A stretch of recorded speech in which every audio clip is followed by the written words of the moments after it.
there. So, Mel, let's talk about it. If indeed Pittsburgh does hang on to this pick, and here we are 5 minutes away, one would assume that they will. What directions are we looking here? You're in the AFC. You're in a division with Joe Burrow and Lamar Jackson and Deshaun Watson. You had a cornerback issue. You went with Broderick Jones, offensive tackle out of Georgia yesterday. Passed on some pretty good corners. And now you have Joey Porter Jr. from Penn State sitting there. We know what Joey Porter Sr. did with the Steelers.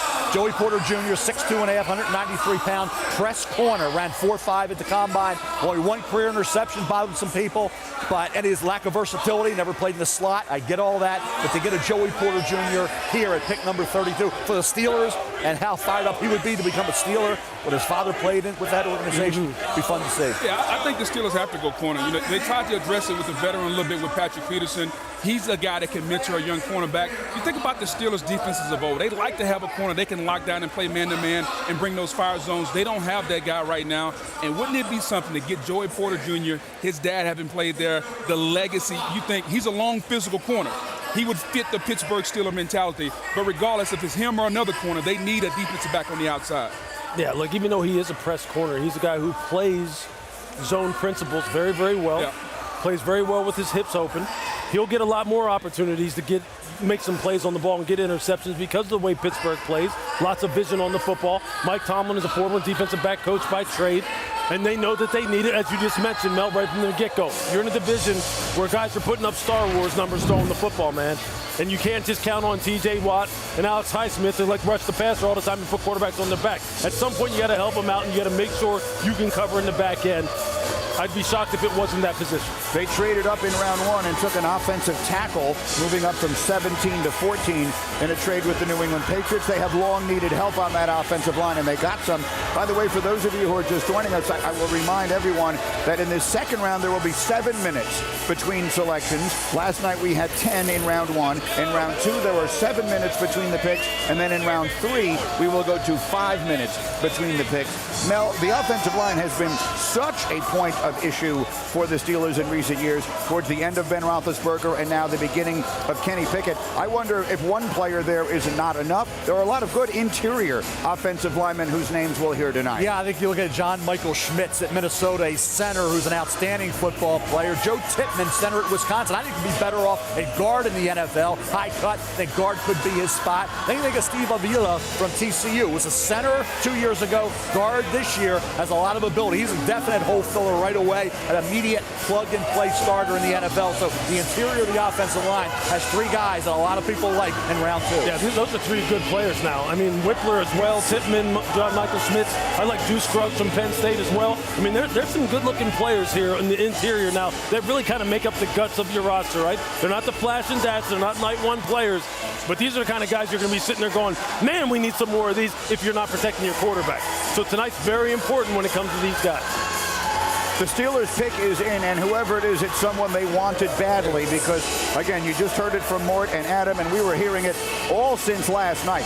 Teams were really interested here, and the Steelers were asking a king's ransom for this spot. They wanted, there's a player they desperately wanted to take here, so whoever it is, there's a commitment from the Steelers. Yeah, you see the history of what you're getting out of that position in terms of surplus value, performance value relative to cost. This is the spot that you want. I mean, this is from a superstition standpoint. I'd be like, yeah, you got to give me a lot. Because I'm going to hit this pick. The odds say I'm going to.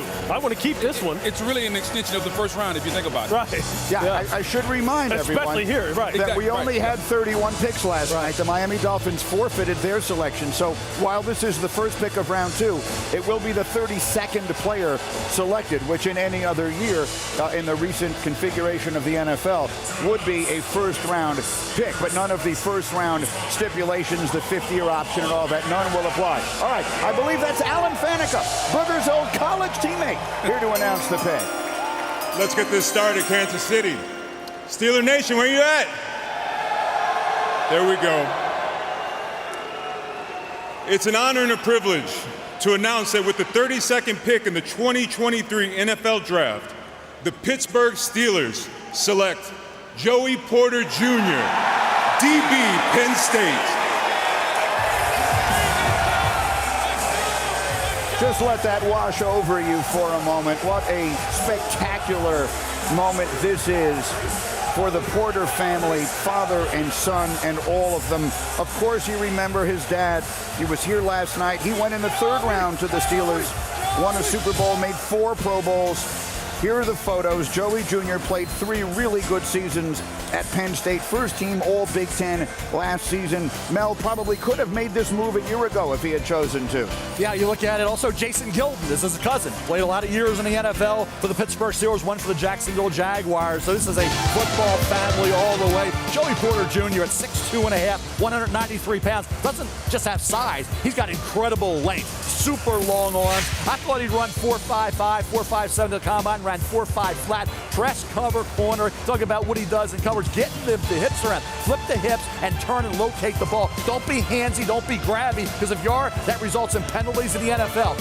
His dad, Joey Porter, said, yeah, we work with that. That's why he went back to Penn State, so he knew the NFL would scrutinize that aspect of his playbook. He was able to fix that problem. He was lights out. Didn't allow a touchdown in coverage this year. Only had 1 career interception. That bothered some people. And the lack of versatility. Remember, press corner only. Could never played in the slot. But for the Steelers, this is a guy in that division. You got to cover receivers, multiple receivers. Not 1, not 2, but sometimes 3 that are big time. Joey Porter Jr. is going to be asked a lot of as a rookie to become a starter right away with the Steelers. You know, and people always talk about the lack of production, only 1 interception. I would argue that when you talk about the 17 PBUs, his ability to break on the ball, that is a stat. That is keeping the receiver from catching the ball, and he does that with his long arms.